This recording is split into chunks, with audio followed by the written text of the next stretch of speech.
Eu te saúdo com a paz do Senhor. Esta é a lição número 4 da classe de jovens. O vaso do oleiro, a descrição espiritual da nação. Para esta aula, os louvores sugeridos, 69, 405 e 486. Fique aqui comigo até o final. Se você gostar da aula de hoje, você deixa o seu comentário, deixa o seu like, compartilhe esse vídeo com alguém como você que gosta da Escola Bíblica Dominical. Também te daria as respostas da hora da revisão e também te darei algumas referências bíblicas para melhor compreensão da aula de hoje.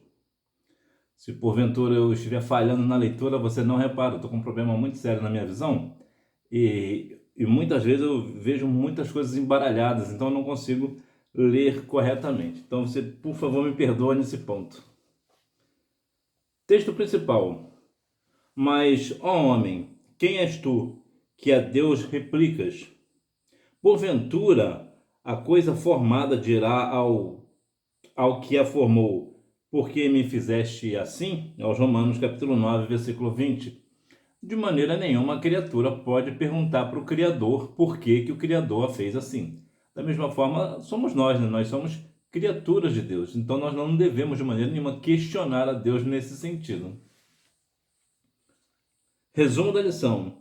A soberania de Deus garante o sucesso de seu propósito, mesmo que o seu povo esteja em decadência espiritual. Introdução. Nós veremos a relação entre a soberania de Deus e a cooperação humana e a restauração de uma nação em que os planos de Deus não podem ser frustrados, pois Ele é soberano. Sim, o nosso Deus, Ele é soberano, criador de todas as coisas, inclusive de mim e de você. Observe que para a restauração de um homem, de uma nação, é necessário duas partes. Primeira parte do Senhor, convidar a pessoa ao arrependimento. E sim, o Senhor sempre convidará o homem ao arrependimento. E qual é a segunda parte da restauração? A segunda parte da restauração é o homem aceitar esse chamado ao arrependimento. Uma vez que a graça nos é dada, mas ela também pode ser rejeitada, e muitas vezes ela é rejeitada. Então, porventura, nós entendemos que, embora Deus seja soberano, né, ele tem toda a soberania, ele tem todo o poder, o Criador de todas as coisas, ele também nos dá um livre-arbítrio. Agora, o livre-arbítrio também dá a nós uma consequência. Qual é a consequência? A consequência da minha escolha. Eu tenho livre-arbítrio para escolher o que eu quiser, mas por conta disso eu tenho que arcar com as consequências dessa minha escolha. A parábola da casa do oleiro. Compreendendo o texto. Por intermédio dela, o profeta recebeu com clareza a mensagem de Deus a ser transmitido ao seu povo. Nesta parábola, o oleiro representa o próprio Deus. Aqui falando sobre, propriamente dito, né, o Jeremias capítulo 18, que fala aí sobre a casa do oleiro, é interessante observarmos, e claro, todos nós já temos isso em mente, que o oleiro ali representa o nosso Senhor e nós somos o vaso. Então, observe que o vaso ele se quebra, então o oleiro ele faz segundo o que lhe apraz. Assim também somos nós, então nós somos como o vaso, então nós estamos na mão do oleiro. O que nós temos que fazer é deixar as coisas na mão do oleiro. O oleiro vai saber nos moldar da melhor maneira possível. E se porventura nós quebrarmos, o Senhor nos fará de novo.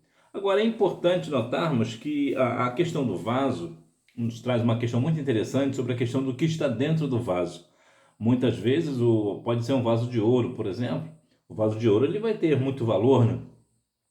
No entanto, se for um vaso de barro, que é o nosso caso, e tem o Espírito Santo dentro de nós, aí nós valeremos muito mais do que ouro. O nosso valor é tão alto que precisou de ser pago com o sangue de Jesus Cristo na cruz do Calvário. Então observe que a mensagem aqui na casa do oleiro, ela é muito clara para Jeremias e também ali para o povo de Judá. Jeremias recebe a mensagem. O profeta recebeu a ordem divina para que se dirigisse à casa do oleiro, sob a promessa de que lá receberia uma nova mensagem a ser entregue ao povo. Essa minha visão, só o sangue do Cordeiro. Aqui temos uma outra questão interessante. Naquela época ali, o trabalho do oleiro era muito comum nos dias de Jeremias, então as pessoas conheciam bem o trabalho.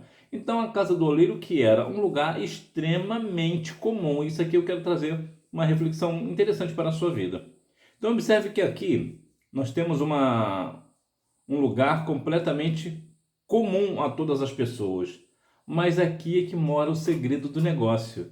É justamente neste lugar comum que Deus mostra algo em comum, algo sobrenatural. O que isso traz para nós? Qual é a reflexão? É justamente no lugar comum que nós estamos, é que o Senhor vai fazer proezas, é o que o Senhor vai nos revelar, desde que nós estejamos com o coração aberto para ouvir o que o Senhor tem a nos ensinar. Portanto, o lugar pode ser um lugar comum, mas a mensagem do Senhor é extremamente sobrenatural. Portanto, não se prenda a questões de lugares. O Senhor pode falar com você em qualquer lugar, mesmo num lugar comum que você esteja sempre, talvez no seu local de trabalho, na sua faculdade, até mesmo, por que não dizer, em casa, em qualquer lugar o Senhor pode falar com você. Basta que você esteja sensível à voz do Senhor. A mensagem da casa do oleiro.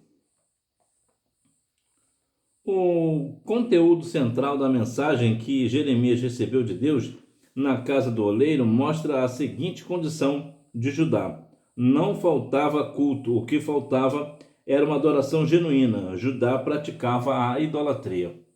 Tem uma questão aqui que eu quero passar para você do que aconteceu na minha igreja quando eu era das crianças. Eu era bem novinho na época. E que vai ilustrar bem essa ideia aqui. Observe que eles não faltavam ao culto, né? Não faltava ao culto. O que faltava era uma adoração genuína. Por quê? Porque o povo estava entregue à idolatria.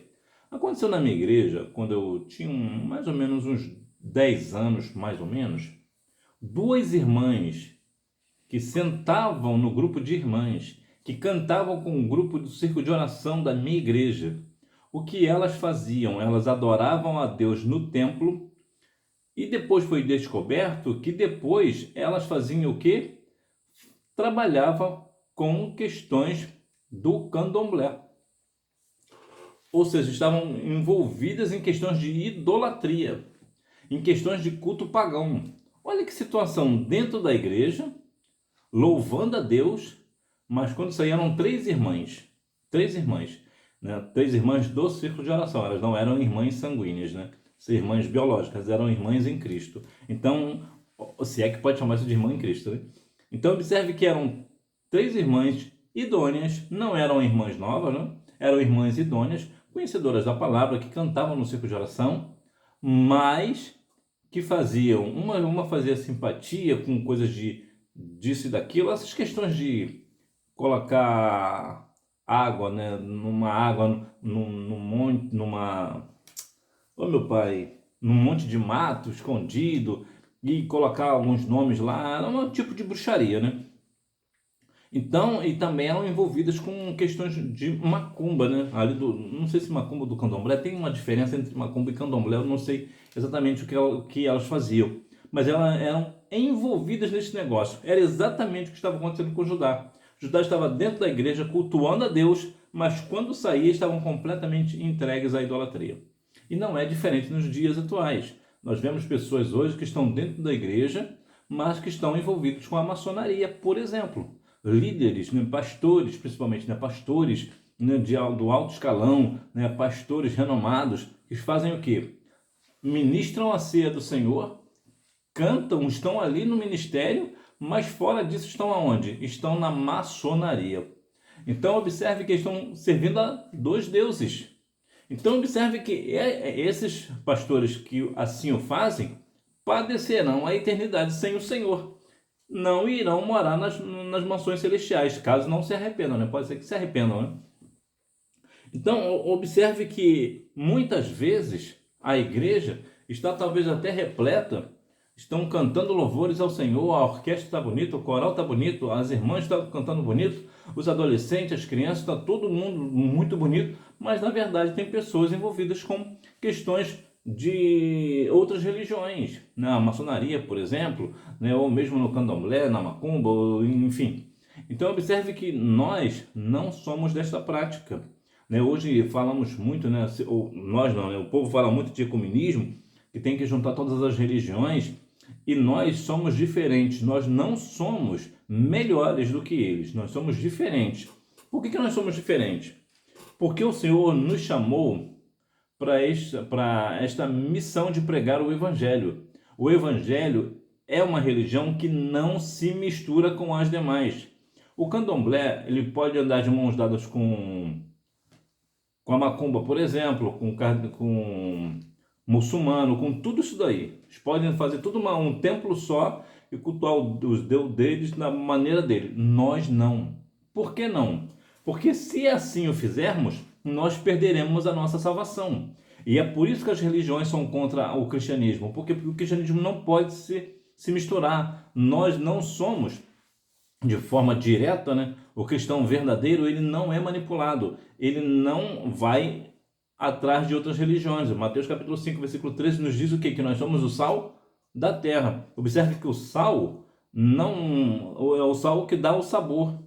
E não pega sabor de ninguém. Você nunca vai experimentar um sal com gosto de cenoura ou com gosto de carne. De maneira nenhuma, o sal tem gosto de sal. Por quê? Porque ele não é influenciado por ninguém. E assim também tem que ser o cristão. O cristão não pode ser manipulado.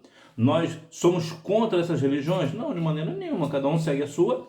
E nós, dentro da nossa possibilidade, nós vamos falar de Jesus para eles. Não são nossos inimigos. Mas nós não podemos nos juntar a eles de maneira nenhuma. A soberania de Deus. Soberania. A soberania de Deus indica sua onipotência, autonomia e independência. Na prática, isso significa que o Eterno é poderoso para fazer tudo o que deseja. É livre para fazer como e quando quiser, além de não depender de nada e nem de ninguém para quem ele é. Deus é soberano. E aqui cabe a questão de que, como Deus é soberano, ele tem onipotência. O que é onipotência? É o poder de fazer o que quiser. Ele tem todo o poder, ele faz o que, tanto é que ele criou os céus e a terra. Ele tem todo o poder, então ele pode tudo, ele tem poder para fazer tudo. A outra questão é a autonomia, ou seja, ele não depende de alguém, ele não depende de outro ser para fazer o que ele quer. Por quê? Porque ele tem autonomia. E também independência, ou seja, independente das circunstâncias, independente de tudo, nosso Deus, ele faz o que ele quer para aquilo que lhe apraz. Então, observe que, nesse sentido, nada pode parar o Senhor. Lá em Jó capítulo 42, versículo 2, nos diz que nenhum dos seus planos podem ser impedidos. Então, o Senhor, ele tem todo o poder, ele faz da forma com que ele quer. Ainda que nós venhamos ter o livre-arbítrio, há situações pelas quais o Senhor age de maneira completamente independente e autônoma, porque ele tem todo o poder. Ele tem todo o direito. Por quê? Porque ele é o Criador de todas as coisas. Se ele é o Criador, quem manda é ele. Ele é o Criador, ele é o Senhor. A soberania divina, portanto, é o grande centro da mensagem de Jeremias, né? Olha, o Senhor tem todo o poder, ele é soberano, então ou vocês se arrependem ou vai ficar ruim para vocês. Então, não é diferente para nós. Mesmo que nós sejamos da fé, acreditamos no Senhor, ainda assim nós devemos pensar, será que realmente eu não estou fazendo algo errado? E quando eu faço, eu preciso fazer o quê? Me arrepender. Familiarizado com a soberania de Deus. Essa mensagem, ou melhor, essa mesma ideia aparece na informação: formou o Senhor Deus o homem do pó da terra, e é replicada em textos que confirmam o Senhor como o oleiro, isto é, ele é o, meu Deus, ia dizer, aquele que molda o seu povo. A minha visão está só a misericórdia. Então veja que o Senhor, ele forma o homem. Mas o Senhor, ele não somente forma o homem, ele também muda o caráter do homem. E nós somos transformados. Nós somos pessoas que, muito provavelmente, se você não nasceu em berço evangélico, você tinha algumas coisas que você precisava mudar, né? Eu, particularmente, tenho algumas coisas que eu tinha que só misericórdia. Só Jesus na causa, só Jesus mesmo. Nunca cometi nenhum crime, né? Mas a minha forma, eu sempre fui muito elétrico e geralmente fazia umas coisas assim, bem rebeldes, né, para minha época. Hoje talvez nem tanto, né? Mas para minha época era bem rebelde. Inclusive, uma minha maior rebeldia, por exemplo, foi me afastar do Senhor, né? Quando eu tinha cerca de uns 12, 13 anos, eu me afastei do Senhor e foi só ladeira abaixo.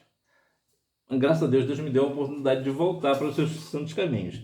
Mas observe que o Senhor, ele tem o poder de transformar o homem, assim como ele transformou Zaqueu, transformou Saulo, né? O apóstolo Paulo, e só para lembrar, né? Atos capítulo 13, versículo 9.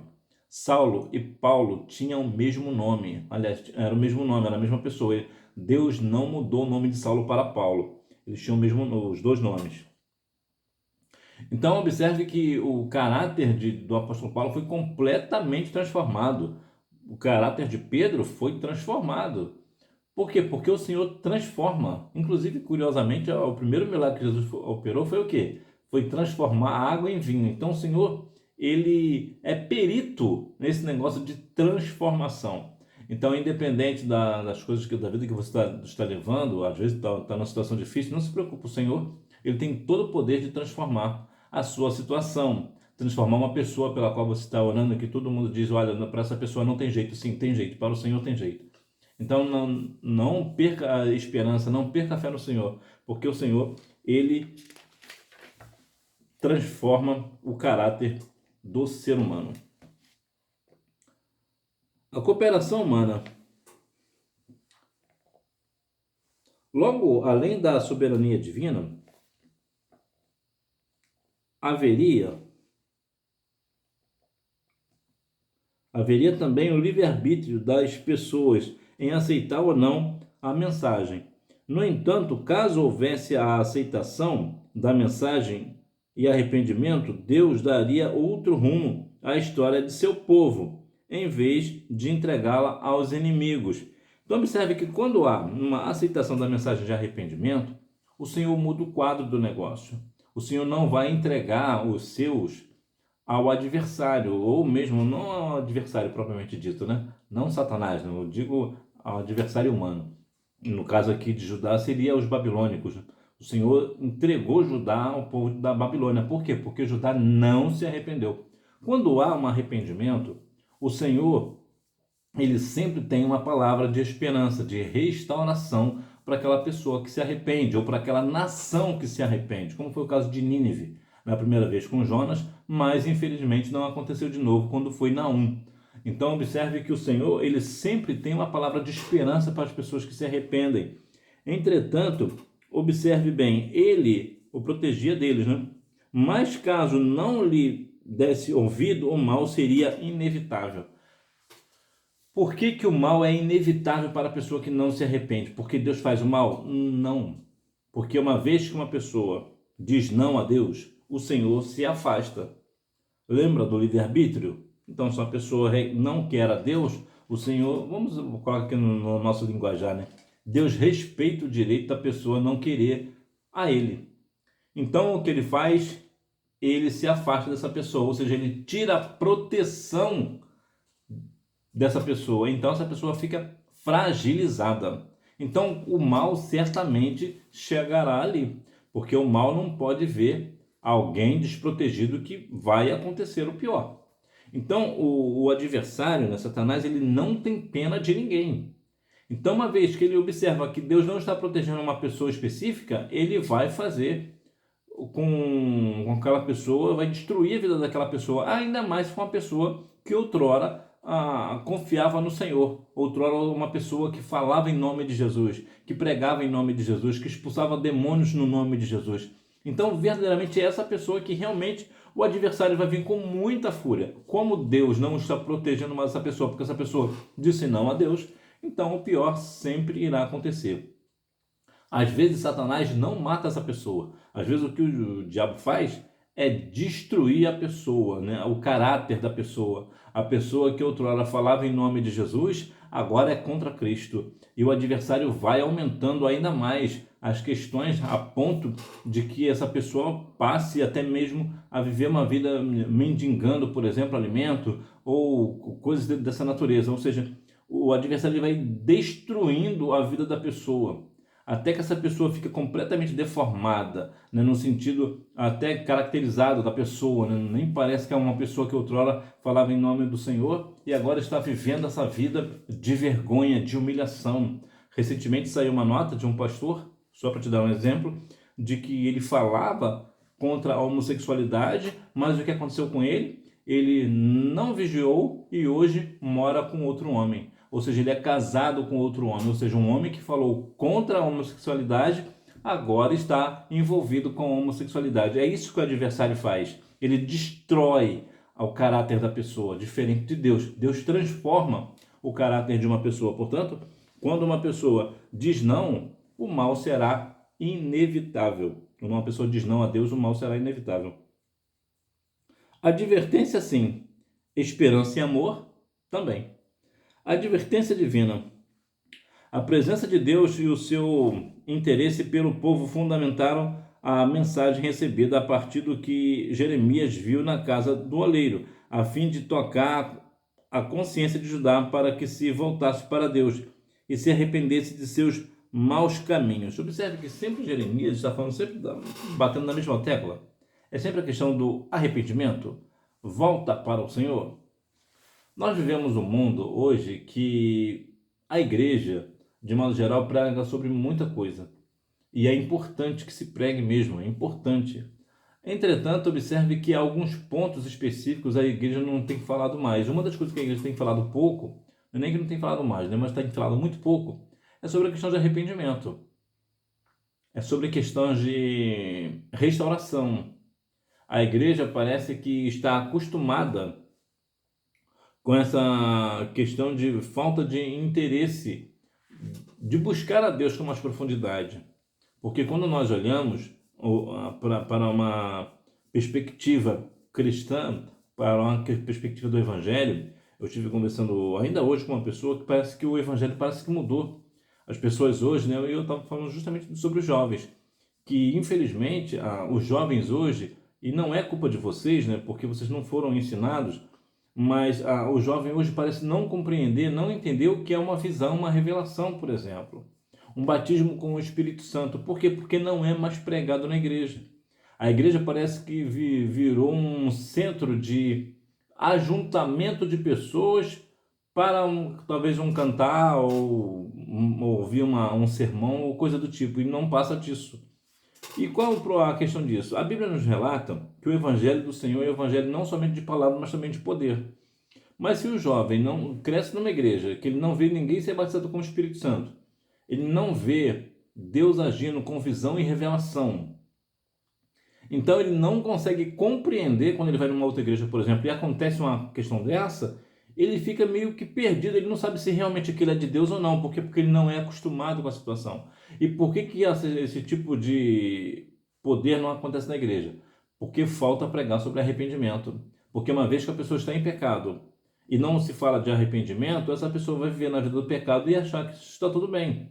Ele está na igreja, ele ceia na igreja, ele canta no coral, ele canta no grupo de jovens, ela canta junto com as irmãs, e parece que as coisas não tem revisão, não tem uma revelação, então está tudo bem. Não é assim. A Bíblia diz lá em Provérbios 28:13 que aquele que confessa o pecado e deixa alcança misericórdia. Mas se não fala sobre arrependimento, como essa pessoa vai se arrepender? Como essa pessoa vai deixar, vai confessar esse pecado? Então é necessário, é muito necessário que a igreja volte verdadeiramente a falar sobre a questão do arrependimento. Uma advertência de amor e de esperança. Deus é o seu melhor, ó meu Pai. Deus afirmou que a semelhança do vaso nas mãos do oleiro, assim o seu povo estava em suas mãos, assegurando-lhe que poderia descansar em seus cuidados paternais. Se eu pudesse agora eu dava um like para você, porque eu sei que acompanhar assim com a leitura que eu estou, só misericórdia. A minha iluminação aqui ela é muito boa, é excelente a iluminação que eu tenho aqui, mas verdadeiramente a minha visão, realmente a minha visão de direito está muito comprometida. E como ela está comprometida, ela acaba comprometendo a outra, e eu tenho muita dificuldade de ler. Hoje eu estava tentando ler alguma coisa, eu estava lendo a mesma frase 3 vezes.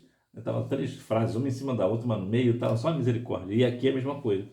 Mas mesmo assim eu tenho muito interesse de passar um pouquinho que eu sei para você, porque essa questão da escola bíblica dominical é notório, né? Precisa ser feito um trabalho com uma certa antecedência. Eu eu fiquei uns 20 dias sem gravar nada, porque eu estava com a minha saúde muito debilitada, não na questão de saúde propriamente dita, né? Mas eu estava com uma tosse que estava só misericórdia. Eu acabei com 2 vidros de xarope. Eu nunca acabei com meio vidro de xarope. Dessa vez eu acabei com 2. Né? Pra você ver como é que realmente o negócio estava muito sério. Então eu não conseguia falar, quase não estava falando na verdade. Mas observe que a grande questão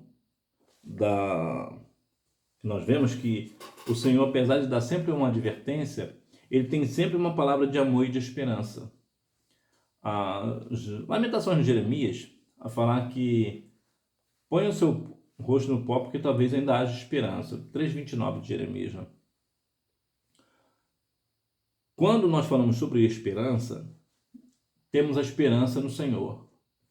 Nós entendemos que se Jesus não for a nossa esperança, então o que será? Como já canta o hino 300, né? A nossa esperança é sua vinda. Né? O Senhor é a nossa grande esperança. É, na verdade, a nossa certeza de salvação, é a esperança que temos de morar nas mansões celestiais.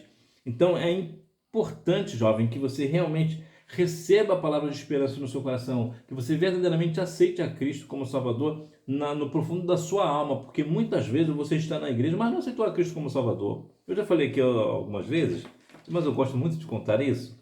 Quando eu era líder de jovem, aconteceu uma questão muito curiosa na igreja, da última vez que eu fui líder. Aconteceu uma questão muito curiosa. Tinha algumas coisas que aconteceram durante o culto e vou resumir. Veio uma ordem da sede que o culto tinha que ser cancelado, o culto de jovem. Eu falei, não cancelar não. Aí eu não lembro bem porquê, mas é porque existiam muitas situações que iriam dificultar muito a realização do trabalho. Eu falei, não, pode deixar que eu dou um jeitinho aqui. E o que aconteceu? Fizemos um culto, realmente teve muito pouca cooperação, mas houve cooperação. Mas eu pedi uma coisa para o Senhor. Falei, Senhor, se for mesmo da sua vontade, que tenha pelo menos a salvação de uma alma. E se houver uma salvação de uma alma, eu vou entender que o Senhor está nesse negócio. E eu orei ao Senhor, entrei nas mãos do Senhor durante alguns dias, algumas semanas. Eu estive orando pelo culto de jovens, né? Na minha igreja era uma vez por mês, então eu tive bastante tempo para orar e tal. Então o que aconteceu? Olha que interessante. Quando o culto estava acontecendo, estava bem no finalzinho, a jovem que estava ministrando a palavra, ela fez o convite para a pessoa aceitar Cristo como Salvador. E eu passei o olho e pensei, bom, hoje não vai aceitar ninguém, porque só tem crente aqui. Olha que curioso, uma jovem que cantava nos adolescentes aceitou a Cristo como Salvador. Ela estava na igreja, cresceu na igreja, mas nunca tinha aceitado a Cristo como Salvador. E ela aceitou a Cristo na minha igreja. Então, observe que muitas vezes nós estamos dentro da igreja, mas ainda não aceitamos a Cristo como Salvador. Talvez seja o seu caso. Talvez você esteja acompanhando a igreja desde da sua adolescência, mas você nunca aceitou a Cristo como Salvador. Então, é importante que você realmente declare isso, que você realmente aceite a Cristo como seu Salvador. A restauração de um povo. O interesse de Deus não era destruir o seu povo, mas restaurá-lo. Embora a falta de arrependimento resultasse em sua destruição.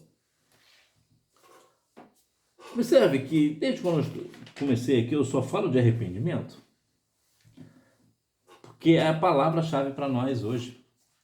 Nos arrepender daquilo que eu falei, daquilo que eu fiz, daquilo que eu não disse, daquilo que eu não fiz.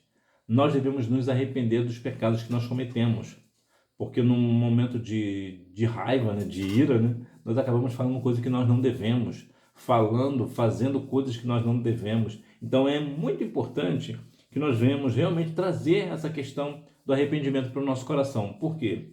Porque a pessoa que não se arrepende de todo o seu coração, acontecerá a sua destruição.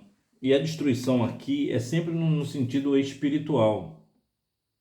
Em outras palavras, a pessoa que não se arrepende vai partir para a eternidade sem Cristo. Mateus capítulo 6, versículo 15 nos diz que, de modo geral, que aquela pessoa que não é perdoada, ela também não entra no reino dos céus. Então nós devemos viver uma vida de arrependimento e de perdão uns aos outros, porque por motivos alheios, às vezes nós falamos coisas que nós não devemos, fazemos coisas que nós não devemos, mas no momento, talvez assim, até de euforia, né? Às vezes a gente está num momento tão eufórico que acabamos fazendo coisas que nós nem pensamos que estamos fazendo, né?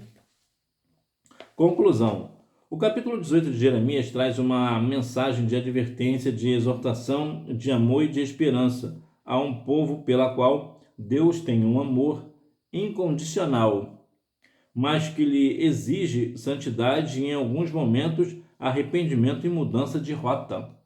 Então, o Senhor, ele te ama incondicionalmente. Independente se você ama a Deus ou não, ele vai te amar da mesma forma. E aqui cabe uma questão até curiosa. Você que ficou aqui comigo, tem uma questão muito curiosa sobre a questão do amor de Deus. É claro que Deus quer que todas as pessoas cheguem ao pleno conhecimento da verdade, que é Cristo. Mas, independente do que eu faça para o Evangelho, o amor de Deus por mim não mudará. É o mesmo tanto, é a mesma quantidade, não muda. Da mesma forma que tudo aquilo que eu fizer de ruim para Deus, o amor de Deus também por mim também não muda, é o mesmo. O amor de Deus pela minha pessoa, ela é imutável, da mesma forma que é para com você. O amor de Deus para com você é imutável, ele não muda, mas existe uma questão aqui. O amor de Deus para comigo não muda? Não, não muda. Mas se eu não me arrepender dos meus pecados, não aceitar a Cristo como Salvador, mesmo o Senhor me amando de todo o coração, eu partirei para a eternidade sem Cristo. Se eu não me arrepender, se eu não aceitar Cristo como Salvador, para Deus não tem esse negócio de filho bom, filho mais chegado, filho isso ou filho aquilo, é pastor, é missionário, é independente. Então observe que o amor de Deus por nós é incondicional, mas ele exige santidade. Veja que é uma exigência aos Hebreus 12:14. Sem a santificação, ninguém, veja bem o texto, ninguém, não abre exceção para ninguém, ninguém verá o Senhor. Ou seja, se o pastor vive uma vida de promiscuidade, ele partirá para a eternidade sem Cristo. Mas é pastor, ministra ceia, é um excelente pastor. Ele pode ser tudo, mas se ele praticar iniquidade, apartai-vos de mim. Então o Senhor exige de nós santidade. E em alguns momentos, arrependimento e mudança de rota. Ou seja, eu de vez em quando eu tenho que me arrepender, de vez em quando eu tenho que mudar a rota, né? Eu tenho que mudar aquilo que eu estava fazendo. Não, estou fazendo isso aqui é pecado, eu preciso mudar, eu preciso mudar a direção, mudar a minha rota, mudar o meu destino.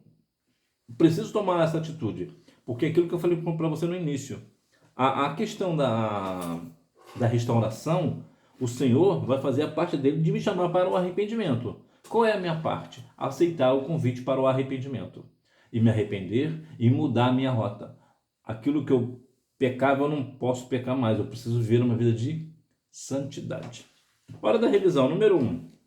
O vocábulo parábola é de origem grega, cujo significado é colocar ao lado de.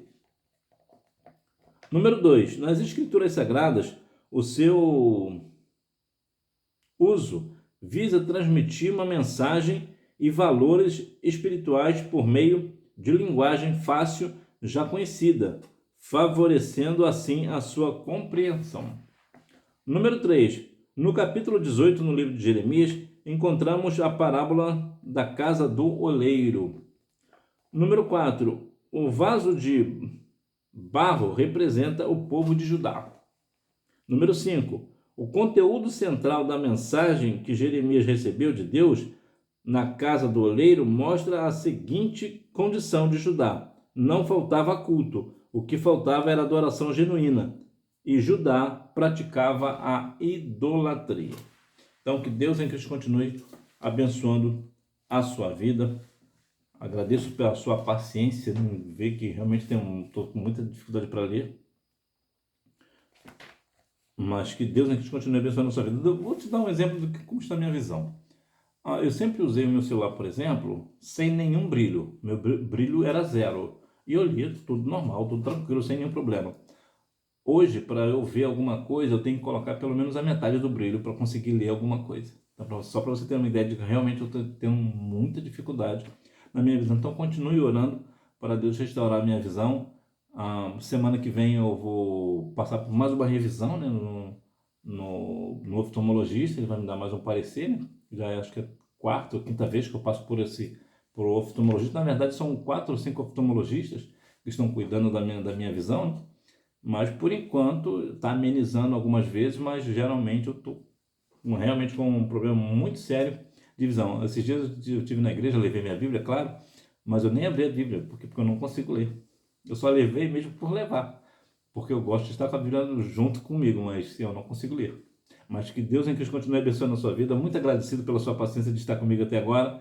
Se você gostou da aula de hoje, você deixa o seu like, faz o seu comentário. Compartilhe esse vídeo com uma pessoa que, assim como você também ama a Escola Bíblica Dominical. Se você gostou, ficou comigo até agora e não gostou, também deixa o seu dislike também. É importante. Deus em Cristo continue abençoando a sua vida. Fica na paz e continue orando por mim para que Deus venha restaurar a minha visão. Deus te abençoe.